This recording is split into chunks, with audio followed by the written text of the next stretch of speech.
Yeah, we spent way too much money on it. I pour all my time and effort into it, but maybe it doesn't come across as well. Failure. It doesn't crash through the door, it whispers. It shows up in tiny cracks, a missed deadline, a bloated budget, a vision stretched too far, too fast. And when it finally collapses, it doesn't just fall, it implodes. Loud, public, and permanent. That's what happened to Beast Games, a show that promised the next evolution of entertainment and became a warning sign for everyone chasing scale without strategy. But this isn't just about a YouTube show that couldn't hold its weight. This is about every entrepreneur who's tried to do too much too soon with too little margin for error. Because when you chase ambition without infrastructure, you don't just fail, you detonate. Chapter 1, the myth of invincibility. When you're the biggest creator on the planet, when you've broken YouTube records, built an empire, and turned thumbnails into an actual currency, failure starts to feel like a myth, like something that happens to other people. Not you, not here, not with this team, not with this budget, and not on your watch. But that's the thing about myths. They make you feel untouchable right before you get wrecked. Mrbeast didn't just build a channel, he built a kingdom, a production empire, a global fan base, a brand that could sneeze and get 50 million views every video, a spectacle, every thumbnail, a case study in click science, every title, a headline that hijacked your attention in 0.2 seconds. He cracked the code, then rewrote it, then scaled it to the moon. So when he said, let's build the greatest show on earth, no one questioned it, because why would they? 1,000 contestants, $5 million on the line, an entire city constructed just for content. I am standing on $5 million of real money, the largest grand prize in entertainment history. And competing for this $5 million are these 1,000 contestants. Come on in. It sounded insane. This wasn't just another YouTube video. This was the moment Mrbeast became his own Netflix. This was supposed to be Squid Game meets reality TV meets peak internet energy. And for a second, everyone believed it. Everyone assumed the same thing. This is gonna be a masterpiece. But something strange happened. Something no one saw coming. People, they hated it. IGN gave it a 4 out of 10. Reddit dissected it like a frog in the biology class. Twitter, or X, whatever the hell we're calling it now, turned it into a meme factory. The general vibe, this feels off. Not broken, just wrong. Like an AI version of Mrbeast trying to be human and missing the mark. So what actually happened? How did the biggest creator on the planet drop the most expensive show in YouTube history and completely flop the landing? The answer is simple. Beast Games didn't fail in one big crash. It failed in slow motion. One unspoken assumption at a time. One unchecked belief. One silent nod from a team that didn't want to challenge the guy holding the vision and the payroll. And that's where we begin. The myth of invincibility. See, when you're winning at that level, people stop giving you feedback and start giving you silence. Not because they don't see the cracks, but because no one wants to be the one to say, hey, maybe we're pushing this too hard. Because who wants to slow down a rocket in midair? Nobody does. That's the curse of winning too hard for too long. You stop getting real feedback. People stop pushing back. Your circle becomes an echo chamber, and all the wrong things start to just feel right. No one says, maybe this social experiment vibe is kind of exploitive. Maybe we're trying to out Squid Game and missing the emotional depth. Maybe we need less noise and more humanity. But no one says that because it's Mrbeast. And Mrbeast just doesn't miss. That's the myth. That's the lie you don't even realize you're believing. That if you've done everything right up to this point, then everything after this point will just work. But success doesn't protect you. In fact, the more you win, the harder you have to fight to stay grounded, to stay sharp, and to stay self-aware. Lose, you stop preparing for what happens when you actually do. You stop asking the hard questions. You start assuming the momentum will do heavy lifting. And that's when the cracks become canyons. In this case of Beast Games, the problem wasn't the production, it wasn't the editing, it wasn't the prize money, it was the mindset. The unspoken belief that this will work because everything else has. The invisible pressure to go bigger, whether or not the foundation could actually support it. The internal culture where failure becomes unacceptable, and therefore it's invisible. And here's the danger in that. The moment that you think you're too big to fail, you've already started failing. Because the real red flags, they didn't show up on launch day. They weren't there months before. In the brainstorming sessions, no one challenged. In the test screenings where no one wanted to critique. In the meetings where everyone nodded, even if their gut said, this just doesn't feel right. You want the business lesson? Well, here it is. Success makes you blind. Feedback makes you sharp. Lose the second one, and the first one starts to rot away. And the scariest part, you won't even notice it's happening. Not until the moment everyone else sees it. And you're the last one to know. Chapter 2, the cost of going too big. Let's talk about scale, because scale is sexy, right? Bigger audiences, bigger bigger budgets, bigger headlines. But here's the thing most people won't tell you. Scale is also where shit breaks. It's where cracks turn into canyons, where small missteps turn into six-figure mistakes, where the margin for error disappears and the cost of every decision triples. And that's what happened to Beast Games. They didn't just try to go big, they tried to go unimaginably big. 1,000 contestants, a custom-built city, dozens of challenges, millions of dollars on the line, all under one creative vision with no room to breathe. The result? It was chaos. Because when you scale that fast, that wide, and that hard, you stop solving problems and start managing consequences. And that's exactly what the team behind Beast Games ended up doing. They weren't building, they were containing. Let's break this down like a business, because that's what it was. Each challenge, a mini production. Each contestant, a legal liability. Each camera crew, a cost center. Each scene, a creative risk. Every piece had to work perfectly, or the whole thing would buckle. Now, multiply that by 1,000, and then try to shoot on a compressed timeline. Then try to make it fun, safe, unpredictable, and emotionally gripping. Now, add that pressure of being the biggest creator on earth. Now add the internet waiting with knives out. You feel that? That's the weight of overscaling. And here's the part nobody wants to admit. When you're growing that fast, quality starts gasping for air. It's not because you're lazy. It's not because you don't care. It's because you've built a machine that eats attention for breakfast, and it needs to be fed constantly. So stop asking, is this good? And start asking, can we finish it by Friday? That's not content, that's triage. That's surviving your own excess. Beast Games became a cautionary tale of what happens when ambition outpaces infrastructure. They had the money, they had the team, they had the hype, but what they didn't have was space. Space to reflect, space to pause, space to iterate. Space to say, hey, are we actually making something great, or are we just making something big? Because here's a hard truth. Bigger doesn't mean better. Better means better. And if you skip that in the name of scale, you end up with something that looks like success, but feels like burnout wrapped in brand colors. Let me say this as clearly as I can. Every entrepreneur hits a fork in the road. The moment where growth gets tempting, fast, maybe even addictive. And if you're not careful, you'll chase volume at the cost of your vision. You'll chase reach at the cost of resonance. You'll chase headlines instead of product. And you'll wonder why people aren't feeling it anymore. Why the views go up, but the comments feel cold. Why the team is tired, the edits are rushed, and the spark is gone. It's because you scaled a brand, but you didn't scale the soul behind it. That's what happened here. Beast Games had all the resources in the world. What did it lack? Restraint. The restraint to say no. The restraint to wait. The restraint to test, iterate, and adjust. But when you're on top of the world, who tells the king to slow down? No one until the audience does. And by then, it's way too late. So here's the lesson. Scale is not the goal. Sustainability is. Any fool can light a fire with a tank of gas. But building something that burns bright and burns long, that takes vision, that takes feedback, that takes courage to say, let's build this right, not just build it fast. Chapter 3, the cost of exploitation. Let's stop bullshitting. Let's just say it. This wasn't just a game show. This was a social experiment and exploitation. And the worst part, it was packaged like entertainment, smiled through the content, edited like a highlight reel. But if you really watched, really looked beneath the thumbnails and the prize money and the confetti, you saw it. You saw pain, you saw fear, you saw people trapped between survival and spectacle. And the cameras never looked away because pain was the product. Now, before the comments fill up with, you just don't get capitalism, or they signed up for this, let me be clear. I'm not anti-money. I'm anti-exploitation. I'm not saying you don't build empires. I'm saying you don't build them on the broken backs and expect applause. Let's walk through it. Let's talk about how this show actually operated. Because the way it was structured, it wasn't just about challenge, it was about psychological warfare. From the jump, contestants were put in high stress, high stakes environments where trust was bait and betrayal was the strategy. They'd group together, bond, lean on each other for comfort, only to be told, pick someone to eliminate or all of you go home. That's not a game, that's emotional sabotage dressed up as competition. They'd be bribed, 20,000, 50,000, 100,000. But if they took the money, entire rows of contestants would be sent home. Hundreds of people punished so one person could pay rent or escape poverty. Twisted. And the worst part is, it was by design. And then there was the box game. God,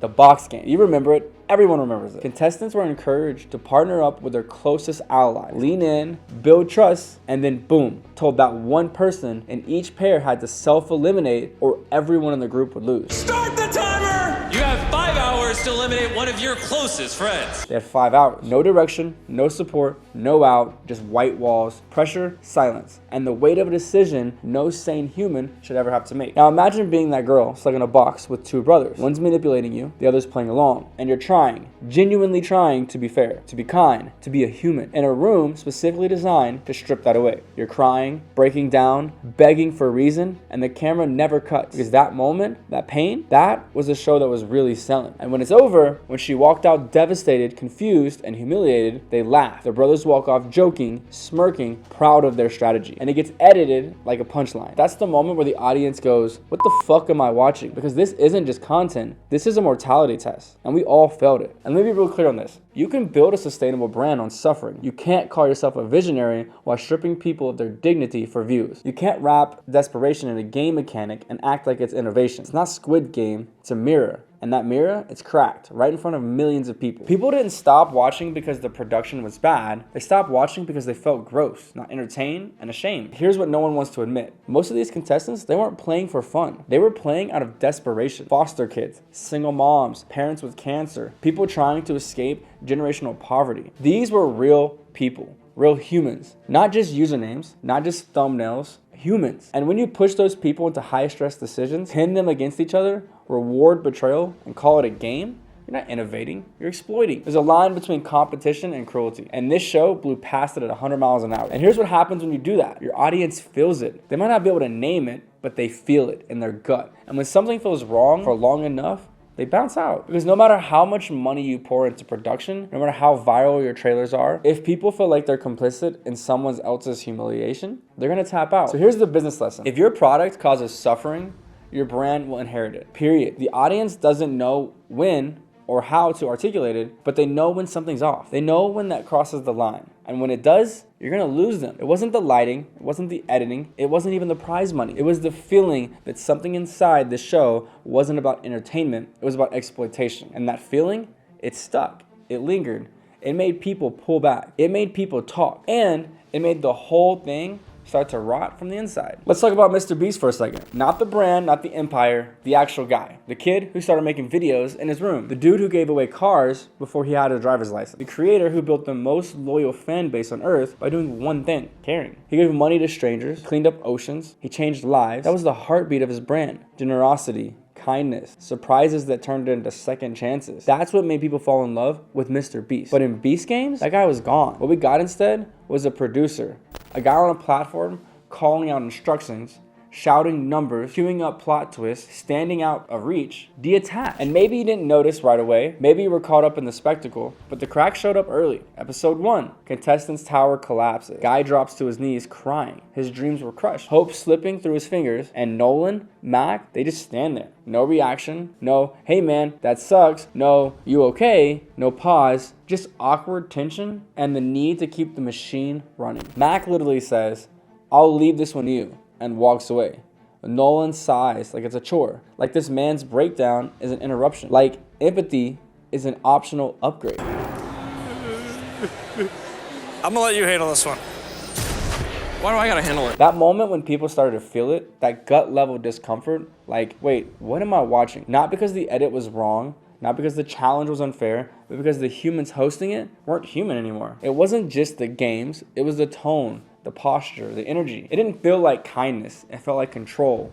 Like billionaires watching ants fight. Like, let's see how far they'll go for money. And here's where we hit the real nerve. Empathy isn't a feature, it's the foundation. It's not a nice to have. It's not something you sprinkle in during post. It's the thing your audience feels beneath the frame. And if they sense you don't care, they're not going to either. Mrbeast built his entire empire off being the guy who gave a damn. He helped strangers on the street. He gave families second chances. He funded surgeries for people that had no options left. He cried with people, laughed with people, lifted people up, and we believed him. We all bought into it. But in Beast Games, he wasn't that guy. He wasn't present. He was elevated, removed, shouted from a tower, not connecting, not feeling. And look, I get it. You're running a machine that big. You're producing a show that massive. You can't talk to every contestant. You can't walk into every room. But when cameras roll, you still need to show up. Because here's the part no one tells you when your brand scales. Your humanity has to scale with it. If it doesn't, the audience feels the absence. They don't need perfect lighting. They don't need to believe you care. They need to feel like they matter, like the contestants matter. Like this isn't just a cash grab disguised as a giveaway. Because people don't follow brands, they follow people. And when the person they followed stops showing up, they're gonna notice it. That's why the show felt hollow. That's why it felt cold. Not because it wasn't well produced, but because it wasn't well connected. And you want the brutal business lesson? Here it is. You can build the biggest machine in the world, but if no one's driving it with empathy,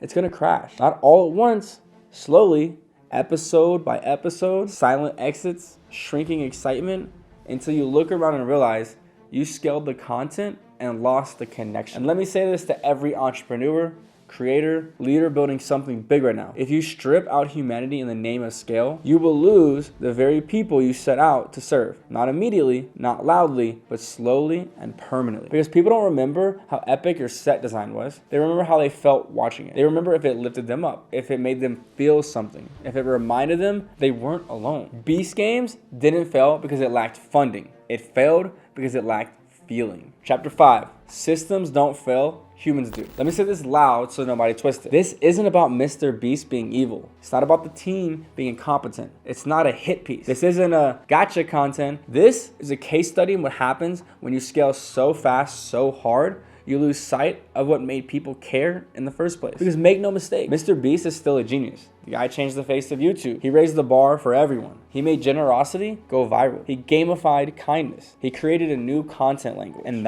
he created a new content language that half the industry now mimics. But here's the problem with being first. No one tells you when you're drifting. No one wants to challenge the king. No one wants to say, hey man, that formula, it's not working anymore. And when no one checks the blind spots, even the best drivers hit the wall. Beast Games wasn't a failure of talent. It wasn't a failure of attention, not attention from the audience, attention to the detail that actually matters. It was a masterclass in what happens when you try to scale heart the same way you try to scale ad spend. It just doesn't work. You just can't copy paste your soul. You can't automate empathy. You can't template your connection. And here's the part most people miss. Systems don't fail. The humans do. The lights worked, the budget cleared, the schedule ran, the cameras rolled, the thumbnails popped, but the human layer, that's what collapsed. No one asked the hard question. No one slowed down to say, are we still building something that feels really good? Or are we still creating something for people? Or are we just using them? Because here's what happens when you don't stop to check. You mistake the system running smoothly